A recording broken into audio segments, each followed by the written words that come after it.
Saudi अरब के nuclear programme को हरी झंडी देने के बाद, अप्रूवल देने के बाद ट्रंप ने एक नई गुगली फेंक दी है। ट्रंप ने पलटी मारते हुए अब इसमें एक नई बात कह दी है कि सऊदी अरब को पहले अब्राहम अकॉर्ड्स में शामिल होना होगा, उस पर दस्तखत करने होंगे, इजराइल के साथ रिश्ते सामान्य करने पड़ेंगे, तब जा कर के ये न्यूक्लियर प्रोग्राम की बात आगे बढ़ेगी। मतलब इसे एक्सपर्ट जो हैं एंटी ईरान फ्रंट को मजबूत करने और सऊदी अरब को न्यूक्लियर प्रोग्राम को मंजूरी दे करके एक नई बहस वहाँ जो छिड़ रही थी, उससे पहले ही एक नई बात इसमें सामने आ गई कि पहले सऊदी अरब को इजराइल के साथ रिश्ते सामान्य करने होंगे, उसके बाद ही न्यूक्लियर प्रोग्राम पे बात आगे बढ़ेगी। तो ज़रा सऊदी अरब का क्या रुख रहा है अब्राहम अकॉर्ड पर, वो आपको बताते हैं।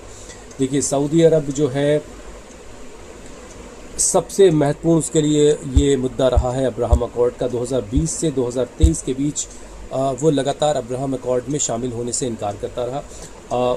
उसका ये मानना है, सऊदी अरब का ये कहना है कि 1967 की जो सीमाएं हैं फ़लस्तीन की, एक फ्री पैलेस्टाइन जो राज्य है, जो एक देश है, उसकी यरूशलेम जो ईस्ट यरूशलेम है उसकी राजधानी बनाई जाए और उसकी 1967 की जो सीमाएं हैं उसको रीस्टोर किया जाए। जब तक इस दिशा में कुछ ठोस नहीं होगा तब तक वो इजराइल को औपचारिक मान्यता नहीं देगा। सऊदी अरब का ये ऑफिशियल स्टैंड रहा है। अमेरिका की मध्यस्थता में 2023-24 में बातचीत सऊदी अरब और इजराइल के बीच आगे बढ़ी। सऊदी अरब को तभी सुरक्षा गारंटी, नागरिक परमाणु कार्यक्रम और उन्नत अमेरिकी हथियारों का भरोसा दिया गया कि ये सारी चीज़ें आपको मिलेंगी। लेकिन 7 अक्टूबर 2023 के बाद गाज़ा की जंग की शुरुआत हो गई और वो सारा मामला एक तरीके से पचड़े में चला गया।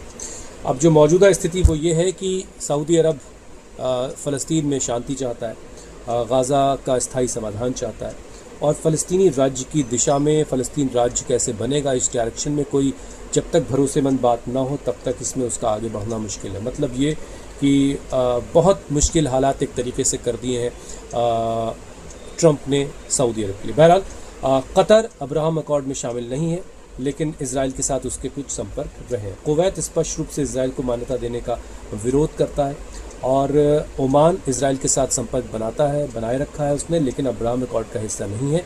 बहरीन और यूएई, यूनाइटेड अरब एमिरेट्स, ये पूर्ण सदस्य हैं। उन्होंने इजराइल के साथ व्यापार, टूरिज़्म, इन सारी चीज़ों को, रिश्तों को बहाल करके रखा है।